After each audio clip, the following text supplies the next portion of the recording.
When people discuss the greatest difference between humans and animals, they often mention the use of tools, fire, language, and so on. Although these are indeed differences between humans and animals, they are not the greatest distinction, nor do they truly strike at the heart of the matter. The greatest difference between humans and animals is filial piety. About 6 million years ago, humans and chimpanzees were close relatives, with more than 98% similarity in their genomes.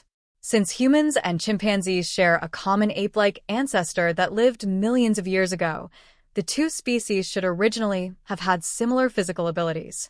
Today, however, chimpanzees are physically stronger than humans, while human intelligence has surpassed that of chimpanzees to an incomparable degree. Chimpanzees still live in the forests of Africa, and for most people living in civilized societies, these close relatives from 6 million years ago can now only be seen in zoos. It is obvious that the greatest difference between humans and chimpanzees lies in the enormous gap in intelligence and cultural knowledge between the two species. Among mammals other than humans, chimpanzees are among the most intelligent, yet they have undergone little significant evolution over the past 6 million years. In 2014 and 2015, anthropologists discovered that chimpanzees use long, sturdy sticks to gather and eat algae. Chimpanzee mothers also teach their young to use plant twigs to fish for termites as a source of food. These discoveries overturned the widely held belief that the use of tools is the defining difference between humans and animals. This once excited anthropologists about humanity's close relatives from 6 million years ago. However, discovering the true reason behind the enormous gap between humans and chimpanzees would be even more inspiring. It is clear that humans and chimpanzees went their separate ways about 6 million years ago, following completely different evolutionary paths. Otherwise, the differences between the two species today would not be so enormous. In biology, human newborns are sometimes referred to as physiologically premature infants.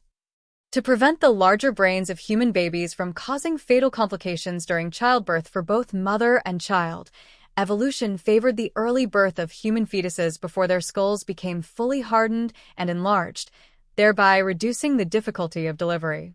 At birth, a human infant's brain has reached only about 25% to 30% of its adult size.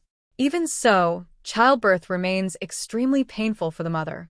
Human newborns are completely incapable of caring for themselves and depend entirely on their mother's devoted nursing and care to support the complex development of their brains and cognition. When humans and chimpanzees first began following completely different evolutionary paths, the mothers of human ancestors were destined to bear a far greater burden for the continuation of the human species. Yet it was precisely because of the love these ancestral mothers gave to their children, nurtured over countless generations, that filial feelings eventually emerged in their offspring. The emergence of filial piety was a milestone in humanity's long evolutionary journey.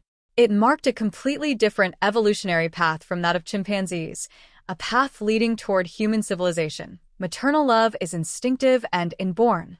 Filial piety, however, is an emotion and the earliest form of human culture. Mammals may also possess emotions, but in real life, only humans develop genuine filial devotion toward their parents. In other words, children not only treat their parents well while they are being loved and cared for, but continue to care for, support, and respect their parents even after the parents grow old and lose the ability to work. This does not occur among other animals. It exists only in human society.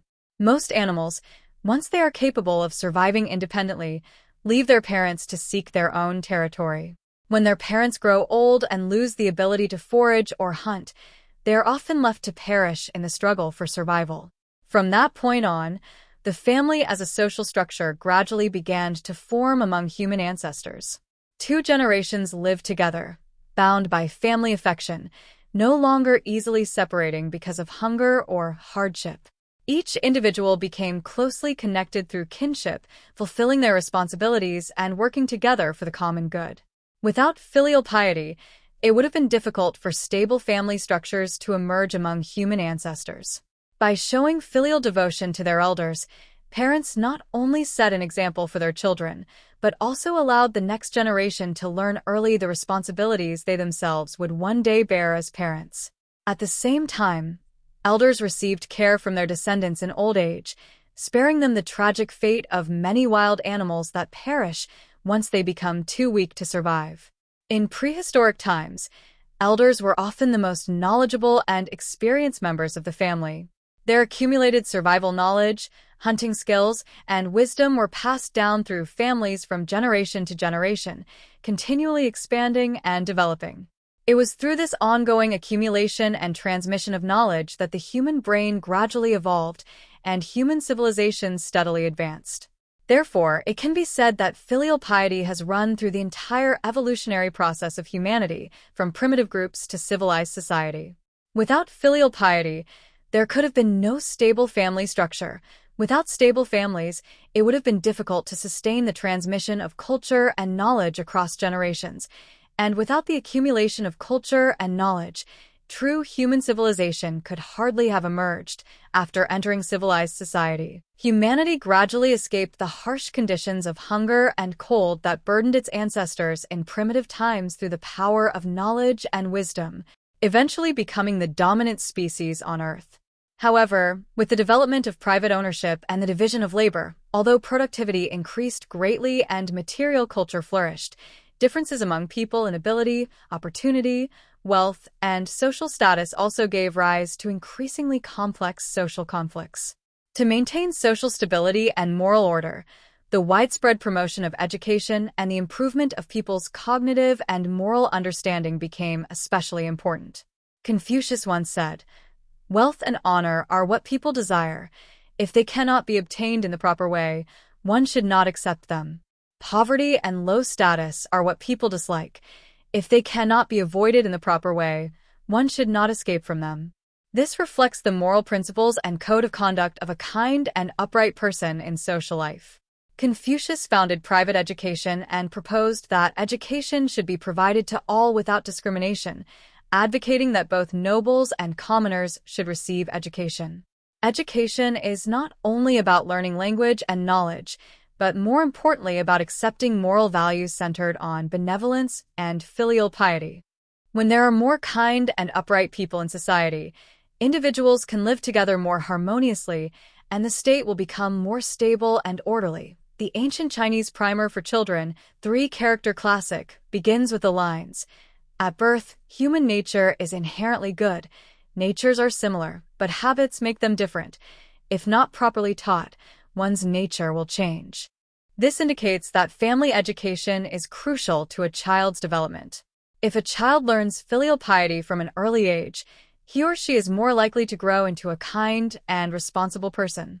Xingzi, a disciple of Confucius, also said, "Filial piety and fraternal respect are the root of benevolence." This means that showing filial devotion to one's parents and respect to one's elder brothers is the very foundation of humaneness and compassion. Therefore, filial piety is not only one of the core values of traditional Chinese culture, but can also be regarded as an important foundation of human civilization. In the past, without filial piety, it would have been difficult for true human civilization to emerge. In the present, if society neglects filial piety, human civilization may lose its moral and spiritual direction. And in the future, if filial piety were to disappear entirely, where would human civilization ultimately go? This is a question worthy of deep reflection for everyone.